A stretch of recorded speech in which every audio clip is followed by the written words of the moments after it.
Yo, what's going on, people? What's going on, people? This is your boy DJ, part of the NFC South versus NFL, and soon to be part of the Buck Stops here. But I am here with my boy Mike, and you see the background. This is gonna be our background every time we talk about a certain team, but I ain't gonna tell you yet.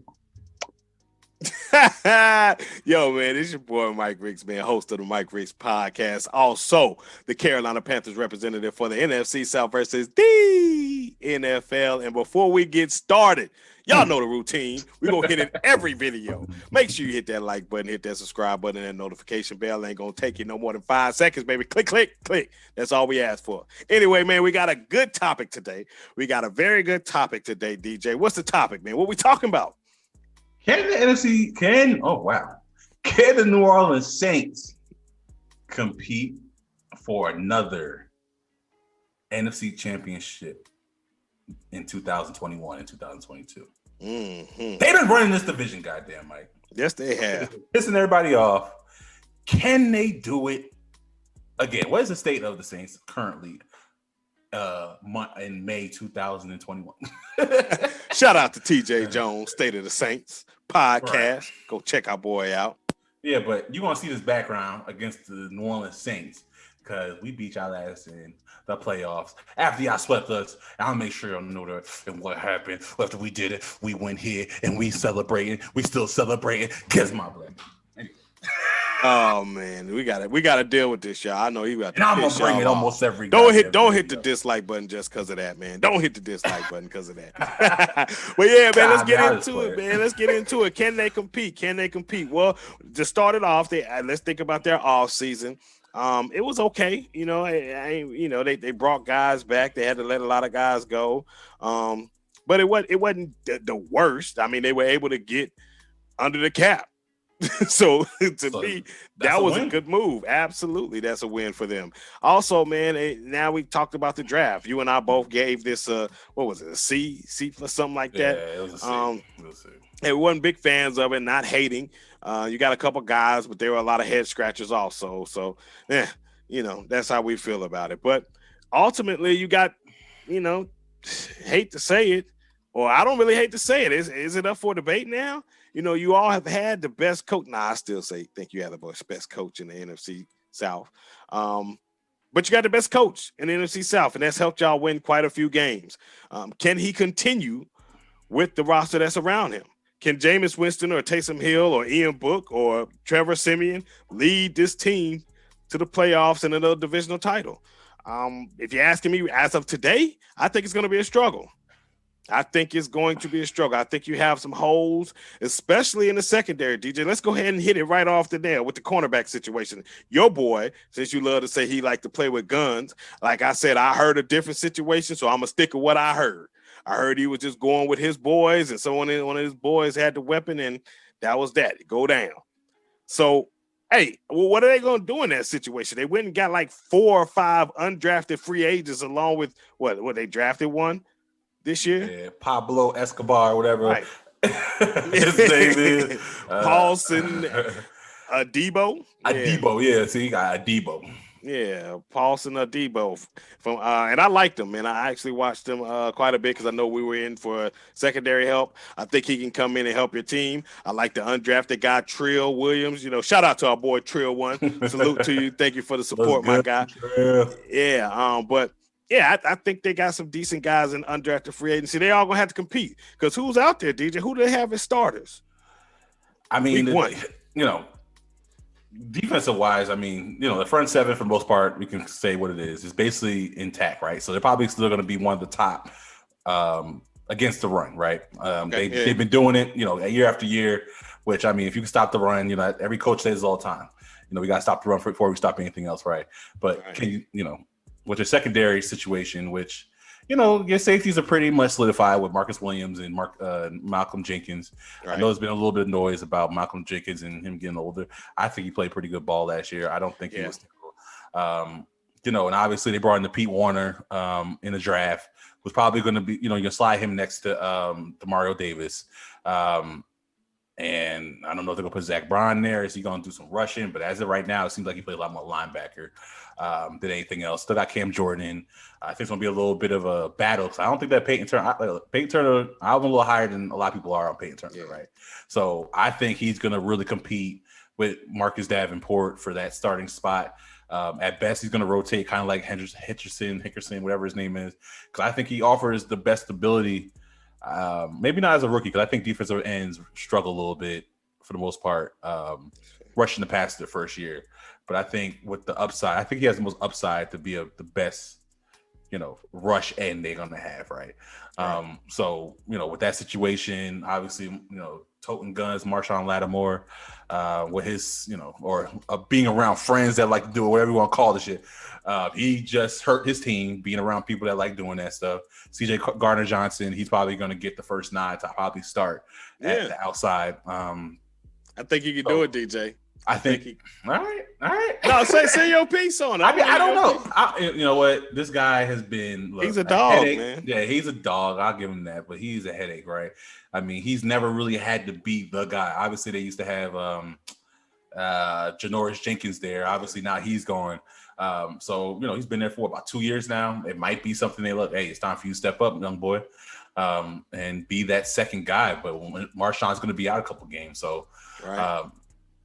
Pablo Escobar is going to have to step up too. So. And they also got PJ Williams. He knows the system. Man, I wish they would put PJ Williams out there. Me too, boy. That's Big Ben rookery all over again, goddammit. But for the most part, their defense should be pretty solid, right? It's the questions on offense that we're questioning because the quarterback situation, Jameis as the new starter, Drew Brees, he brought a lot of stability, knew the system, back and front. A lot there. The wide receiver situation is still a little faint, a little questionable there.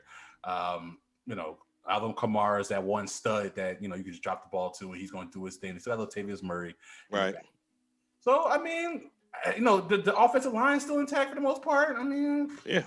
He's our Ruiz second year. He should be a little better this year. I mean, And one thing I will say, there are guys like there are guys like Michael Colston. No knock to him, but if he was playing in New Orleans, would he have the career that he had? I don't know. Michael Thomas. These are guys that can flourish in the system, and I think that the wide receivers that they do have, Sean Payton, for some reason, can get more out of them than a lot of places can. So.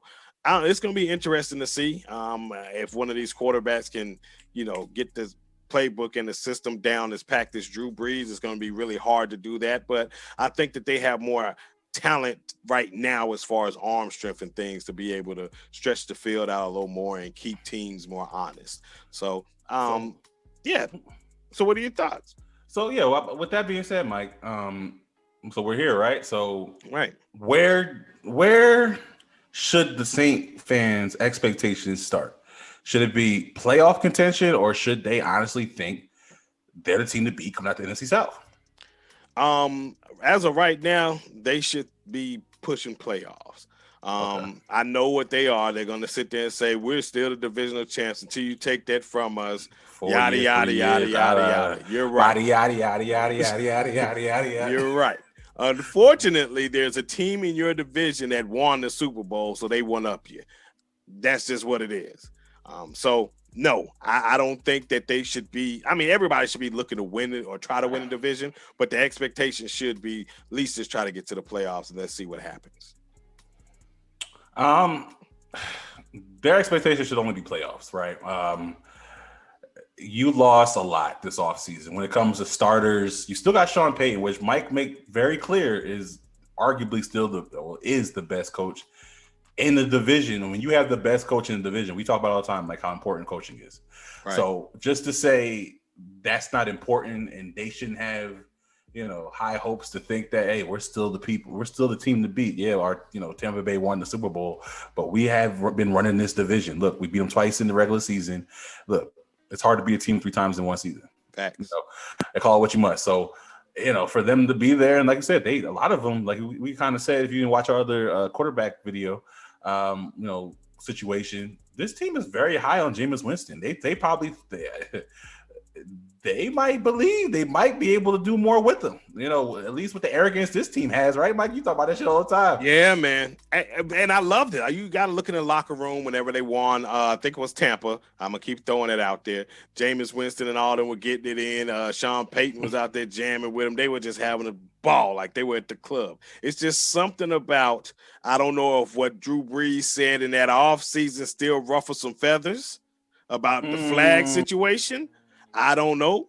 But his play started to diminish. We saw him start to freeze up with hits. You could tell he was looking older and his time was coming to an end. And I believe those players may have felt that not this year, but also maybe the year before, especially when they got a different type of energy from Jameis Winston when he came. And from what I hear, he picked up the playbook and was showing out in practice and in camp. So like to dance, Mike. So I think Jameis dancing with him. I don't know if Drew Brees is dancing with him, but Jameis is gonna sit there with the ways he gonna he gonna get it in. You know what I'm saying? Drew Brees. So that camaraderie, you can't. Hey, you talk about it all the time. That's why you can look at the Bucs and why they won last year, right? Because that camaraderie is huge in the NFL, and if you play for each other, and hey, it seems like it's a pretty tight knit family over there. So, in my opinion as well, I think they should be only looking at playoffs, but you know. Yeah, I honestly, we won the Super Bowl. I'm sorry. Like, you know what I'm saying? Like, it is what it is. Saints fans, Atlanta fans, Bucks fans, get them comments. What should Panthers fans? Oh, yeah. Okay, you shot him out. Fuck it. Right. Wait. Don't leave us here. We about to. We'll get to us later. Anyway. But yeah, so let us know. What are real expectations for the New Orleans Saints in the 2021 to 2022 season? That's all I got, Mike. Hey, man, this your boy, Mike Ricks, man. Thank you for checking us out. Much love, man. We greatly appreciate it. Just do us a favor again. Do us a solid. If you didn't do it at the beginning of the video, make sure you hit that like button, that notification bell, and that subscribe. We greatly appreciate it. I'm telling you. Oh, also, we'll talk about it on another video, so stay tuned. It's your boy, part of the South versus NFL. And also going to be part of the Buck Stops here, but right now I'm not. But yeah, man, I'm just feeling air right now. My breath stink because I smelled on the mic. I don't know what I'm talking about right now, but I'm talking about the reason for that. And we out. Peace.